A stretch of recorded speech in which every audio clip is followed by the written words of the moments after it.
Doctor साहब, मुजफ्फरनगर में dengue के बारे में क्या अपील करना चाहेंगी शहरवासियों से? किस तरह डेंगू से बचा जाए? क्या इसके लक्षण हैं? कैसे हो? देखिए, इस समय जो एनवायरनमेंट वातावरण चल रहा है उसमें मच्छरों के घनत्व में वृद्धि तो हुई है। उसमें सभी मच्छर डेंगू या मलेरिया फैला रहे हैं ऐसा नहीं है।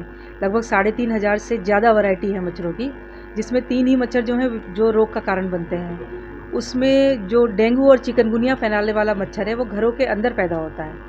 ये साफ़ पानी में पैदा होने वाला एडीज़ मच्छर है, आसानी से पहचाना जा सकता है। इसके शरीर पे वाइट लाइनें होती हैं, इसीलिए इसको टाइगर मच्छर भी बोलते हैं। ये फ्रिज के पीछे की ट्रे में जो वेस्टेज ट्रे होती है, पानी बूंद-बूंद इकट्ठा होता है, या कूलर आपने इस्तेमाल किया, बंद करके रख दिया पर उसमें कुछ पानी बचा हुआ है, पौधों में पानी डाला, गमलों में भर गया पानी, जो किसी भी तरह से कबाड़ में, टायरों में या किसी भी तरह से साफ़ पानी इकट्ठा हुआ है तो उसमें डेंगू के मच्छर का लार्वा पैदा हो जाता है। तो इस चीज़ के लिए हमें हर सप्ताह अपने घर की निगरानी करनी है। अगर ऐसा कोई कंटेनर दिखाई देता है तो उसका पानी सूखे में डालकर उसे खाली करना है, धूप में सुखा के पुनः इस्तेमाल करना है उस बर्तन को, क्योंकि डेंगू का जो मच्छर है वो दिन में ही काटता है। तो इसके लिए हमें व्यक्तिगत सुरक्षा भी बहुत ध्यान रखनी है। पूरी आस्तीन के कपड़े पहनने हैं, जूता मोजा, मतलब यथासंभव शरीर को ढकने वाले वस्त्र पहने। दिन में काटता है तो मॉस्किटो रेपेलेंट भी आप अपने आसपास जो कमरों में लगा कर रखें, और अपने कार्यालय की, विद्यालय की, प्रतिष्ठानों की नियमित निगरानी करते रहें, क्योंकि हम एक अधिकांश समय सोशल यहीं पर मीडिया पे बिताते एक हैं। पोस्ट भी वायरल हो रही है कि 2 जी। फीट से ऊपर नहीं उड़ सकता। इसमें कितनी सच्चाई नहीं, ऐसा नहीं है। आजकल तो साधन इतने हैं, लिफ्ट वगैरह है, मल्टी स्टोरी बिल्डिंग्स में आपके साथ-साथ मच्छर भी ऊपर जा सकता है। तो ये ज़्यादा हाइट नहीं होती है इसकी, ये तो सही है, बट ऐसा नहीं है कि वो ऊपरी वाले फ्लोर तक पहुँच नहीं सकता है। तो है? तो ये इससे इतना घबराने की आवश्यकता नहीं है जितना देखिए, डर लग रहा है डेंगू लोगों भी एक तरह का वायरल बुखार है। 95% से ज़्यादा तो ये लोगों में स्वतः ही ठीक हो जाता है, इम्यूनिटी के ऊपर डिपेंड करता है। कुछ केसेस जो है सीरियस हो जाते हैं, बट पैनिक करने की इतनी आवश्यकता नहीं होती। जो इसके साधारण लक्षण है, सिर में दर्द हुआ है, जोड़ों में दर्द हो रहा है, बुखार चढ़ रहा है, यदि ऐसा है तो जिला चिकित्सालय में समस्त प्रकार के जाँच की सुविधा है। यहाँ जाँच हो जाती है, एलिसा जाँच भी उपलब्ध है, और उसके बाद तुरंत उपचार भी उपलब्ध है। कोई विशेष उपचार डेंगू का होता नहीं है। है। अगर सिम्टम डेंगू की जी। स्थिति बनती है तो क्या मरीज को क्या लेना चाहिए इसमें? एक तो तरल पदार्थों का सेवन ज़्यादा करें, आराम करें, तरल पदार्थों का सेवन करें, और बुखार उतारने के लिए सिर्फ पैरासीटामोल, उसके अलावा कोई भी दवा बिना डॉक्टर की सलाह के नहीं लेनी है। प्लेटलेट की आवश्यकता भी सभी को नहीं पड़ती है, और प्लेटलेट भी पर्याप्त मात्रा में जिला चिकित्सालय के ब्लड बैंक पे उपलब्ध है।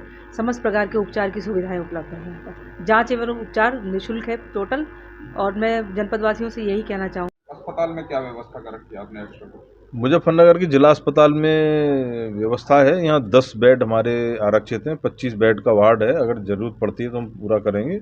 इस समय 2 मरीज भर्ती हैं जिला अस्पताल में, जिनका कि डेंगू का इलाज चल रहा है, और बीच में 5 मरीज 8 मरीज भी भर्ती रहे, सब ठीक होकर घर गए यहाँ से। मुजफ्फरनगर में सर कोई एक्सपायर भी हुआ था बुखार से? नहीं अभी तक डेंगू से? नहीं, अभी तक कोई नोटिफाइड कैजुअल्टी तो है नहीं। सर, मुजफ्फरनगर में डेंगू की क्या स्थिति है? क्या व्यवस्था की गई है? कितने मरीज मुजफ्फरनगर में? ये मुजफ्फरनगर में अब तक इस सीज़न में 48 केस मिले हैं डेंगू के, जिसमें से आधे से ज़्यादा तो लगभग ठीक हो चुके हैं, क्योंकि 48 की संख्या मतलब 1-1.5 महीने से जो केस मिलने शुरू हुए हैं तब से है, और अब उतना ज़्यादा वो नहीं है डेंगू का। जिला अस्पताल में केवल 2 मरीज भर्ती हैं।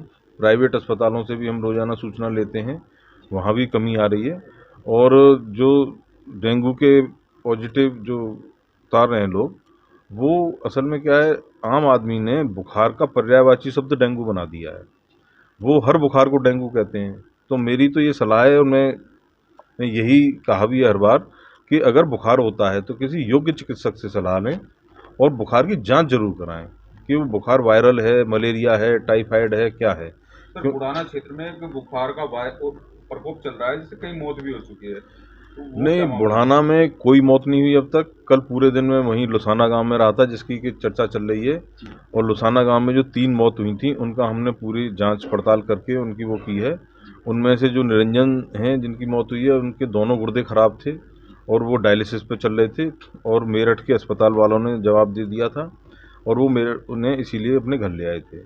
और जो दूसरे उमेश हैं, उनके घर वाले बता रहे हैं उन्हें कोई बुखार वगैरह नहीं था, उनकी हार्ट अटैक से डेथ हुई है। और जो तीसरी जूली है महिला, उनकी वो सुभारती में एडमिट थी, वहाँ से हमने उनकी डायग्नोसिस पता की है, वो एंटेरिक एन्केफेलोपैथी की डायग्नोसिस मिली है, तो वो दिमागी जिसे कहते हैं सूजन आ जाती है, दिमागी बुखार हो जाता है। अफवाह फैला जा रही है कि बुखार से मौत। कल मैंने लुसाना में जाके उनसे कहा कि हमें डेंगू की रिपोर्ट दिखा दो पॉजिटिव, किसी भी अस्पताल में जब आपने करवाई हो, क्योंकि मौत से पहले अस्पताल तो जाते ही आदमी। तो उनके पास किसी के पास कोई डेंगू की रिपोर्ट नहीं थी। और फिर मैं और मेरे साथ एसडीएम साहब भी थे, वहाँ के एमओआईसी भी थे, बाद में पूर्व विधायक उमेश मलिक जी भी पहुँच गए थे गाँव में, विवेक बालियान जी भी पहुँच गए थे। तो बाद में हमने उनसे कहा गाँव वालों से कि हमें उन घरों में ले चलो जहाँ ज़्यादा बुखार का प्रकोप है। तो वो हमें 2-3 घरों में ले गए। उन घरों में केवल बाकी कोई सदस्य बुखार से पीड़ित नहीं था। हमने दरवाजे के बाहर खड़े रह के अंदर टीम भेजी पूरी, थर्मामीटर वगैरह लेके। उसमें एक महिला टाइफाइड की थी, उनके पास विडाल पॉजिटिव की रिपोर्ट मौजूद थी, लेकिन डेंगू की कोई रिपोर्ट नहीं थी। तो ये केवल भय का और एक पैनिक जरूर बना दिया गया है।